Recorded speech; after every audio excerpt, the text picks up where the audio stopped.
Bonsoir, je te retrouve avec un immense plaisir, car nous verrons la fin des possédés.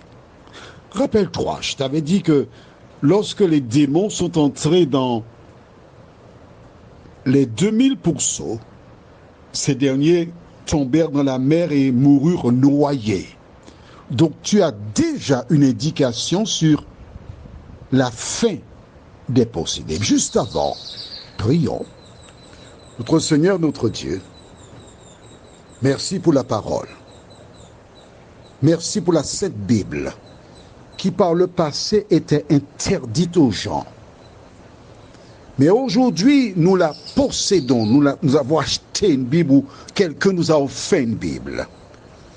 Aujourd'hui, nous sommes en mesure de voir ta parole, comprendre, connaître, mais nous aider, ô Dieu, à ne pas nous contenter de la lire, mais à la mettre en pratique, nous t'en prions, au nom de Jésus et pour ta gloire éternelle.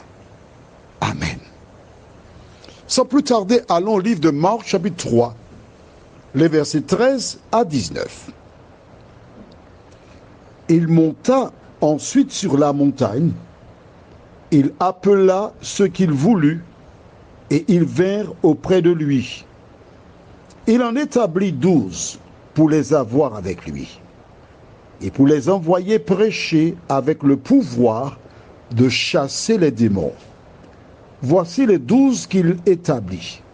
Simon, qu'il nomma Pierre, Jacques, fils de Zébédée, et Jean, frère de Jacques, auquel il ajouta le nom de Boanerges, qui signifie fils du tonnerre. André, Philippe, Barthélemy, Matthieu, Thomas, Jacques, fils d'Alphée, Thaddée, Simon le Cananite et Judas Iscariote, celui qui livra Jésus. 12 disciples, ils sont partis avec Jésus. Ils ont vu Jésus multiplier le pain pour nourrir des foules à 2 reprises au minimum. Ils ont vu Jésus, alors certains ont vu de plus près, mais Jésus ressusciter les morts, notamment Lazare. Ils ont vu Jésus apporter un message nouveau, tous, ils ont vu. Ils ont entendu ce que Jésus prêchait. Mais toutes ces personnes qui étaient là, qui ont vu, qui ont entendu, certains cherchaient à appliquer, tandis que d'autres, comme Saül, faisaient le contraire. Allons au livre de Jean chapitre 12, et nous lisons à partir du verset 1 à 6. 6 jours avant la Pâque, Jésus arriva à Béthanie, où était Lazare qu'il avait ressuscité des morts. Là, on lui fit un souper. Marthe servait et Lazare était un de ceux qui se trouvaient à table avec lui. Marie, ayant pris une livre de parfum de nard pur de grand prix, oignit les pieds de Jésus, c'est-à-dire elle versa le parfum sur les pieds de Jésus.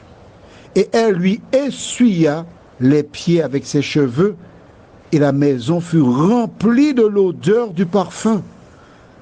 Un de ses disciples, Judas Iscariote, fils de Simon, celui qui devait le livrer, dit: pourquoi n'a-t-on pas vendu ce parfum 300 deniers pour les donner aux pauvres?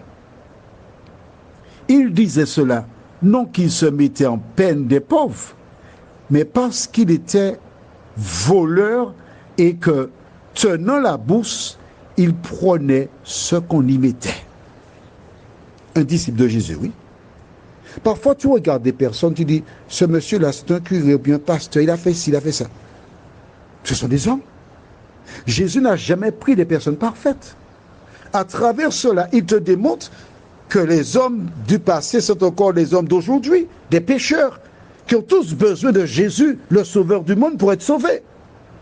Mais Judas entendait Jésus. Il marchait près de Jésus. Il vivait avec Jésus, littéralement, mais son cœur n'était pas avec Jésus.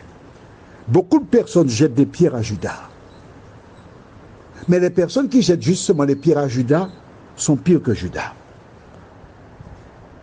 Mais si, certaines personnes qui m'écoutent là, je peux te montrer cela tout de suite.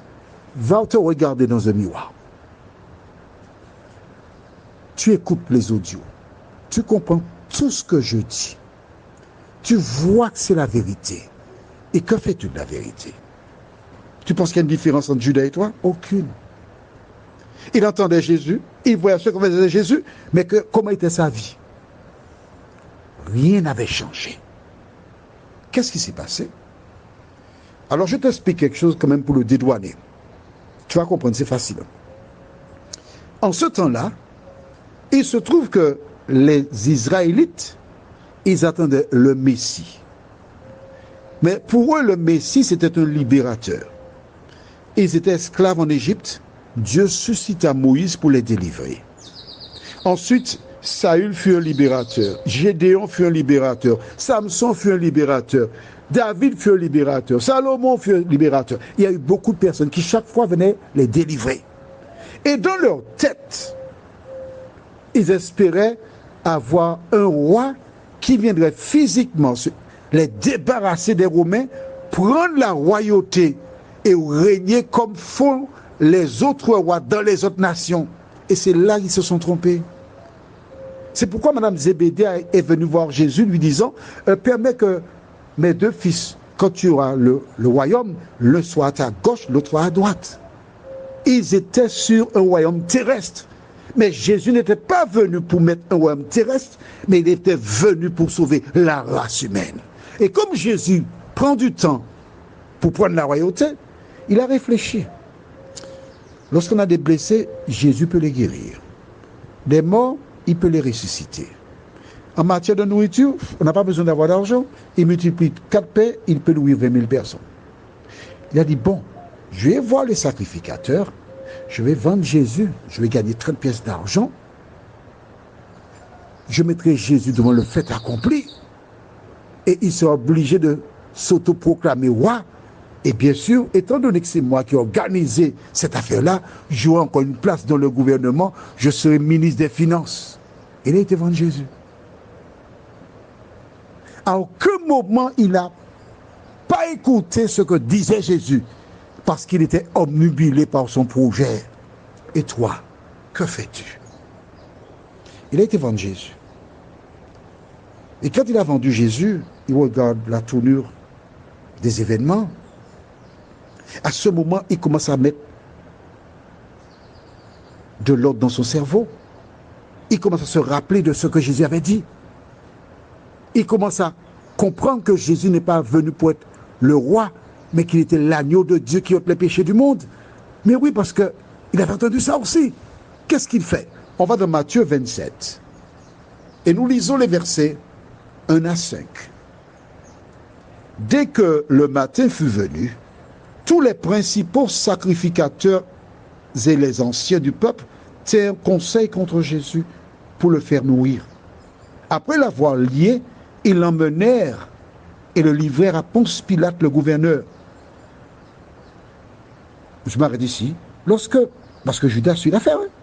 Lorsqu'il voit, il a vu ce fameux jugement qu'on a lié Jésus, il n'a rien fait pour prendre la fuite. Alors qu'autrefois, quand on venait le prendre pour le lapider, il fuyait, il était resté là, on l'emmène vers Pilate, il a compris tout de suite. À ce moment, ses yeux se sont ouverts. Comme certaines personnes qui écoutent ces audios depuis des années et qui sont assises là et qui disent dans leur cœur, à la où les bras croisés, tranquille, ne bouge pas. Lorsque Jésus paraîtra dans le ciel et qu'elles comprendront que tout ce que je leur disais était la vérité, elles voudront bouger. Mais il sera trop tard. Que fait Judas? Verset 3. Alors Judas, qui l'avait livré, voyant qu'il était condamné, fut pris de remords et rapporta les 30 pièces d'argent aux principaux sacrificateurs et aux anciens en disant « J'ai péché en livrant le sang innocent. » Ils répondirent « Que nous importe? Cela te regarde, hein? Judas jeta les pièces d'argent dans le temple, se retira et alla se pendre.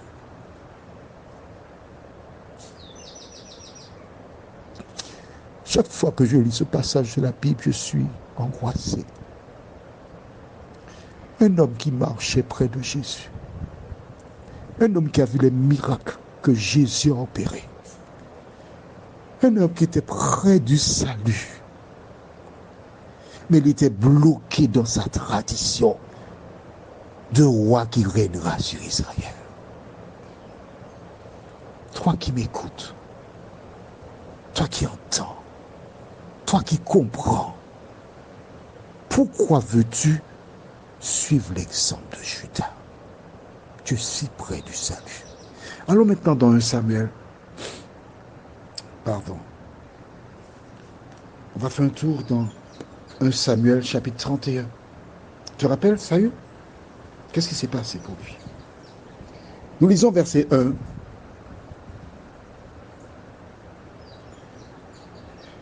Jusqu'au verset 5. Les Philistins livrèrent bataille à Israël et les hommes d'Israël prirent la fuite devant les Philistins et tombèrent morts sur la montagne de Gilboa. Les Philistins poursuivirent Saül et ses fils et tuèrent Jonathan, Abinadab et Malkishua, fils de Saül. L'effort du combat porta sur Saül. Les archers l'atteignirent et le blessèrent grièvement. Saül sortit alors à celui qui portait ses armes. Tire ton épée et transperce-moi, de peur que ces incirconcis ne viennent me percer et me faire subir leurs outrages. Celui qui portait ses armes ne voulut pas, car il était saisi de crainte. Et Saül prit son épée et se jeta dessus. Celui qui portait les armes de Saül, le voyant mort, se jeta aussi sur son épée et mourut avec lui. Deux hommes qui n'écoutèrent pas la parole de Dieu, qui connurent la même fin. Toi qui m'écoutes ce soir, pourquoi veux-tu connaître la même fin? Pourquoi veux-tu faire le contraire de la parole de Dieu? Pourquoi? Prions. Seigneur, à travers le récit, nous voyons comment cet homme qui a été appelé par Dieu, comme toutes ces personnes qui écoutent religieusement depuis longtemps ces audios, il a entendu, il a compris, mais il a préféré continuer dans sa tradition. Que ce soit dans l'Ancien comme dans le Nouveau Testament, nous découvrons que toutes celles et ceux qui ont le même comportement ont la même fin. Seigneur, merci d'éclairer tes enfants. Merci de les aider à comprendre que la désobéissance mène à la mort éternelle. Permets qu'ils viennent à toi avant qu'il soit trop tard, nous t'en prions. Au nom de Jésus et pour ta gloire éternelle. Amen. Que l'Éternel ouvre tes yeux et que tu fasses sa volonté. Je te souhaite une bonne nuit sur le regard de Dieu.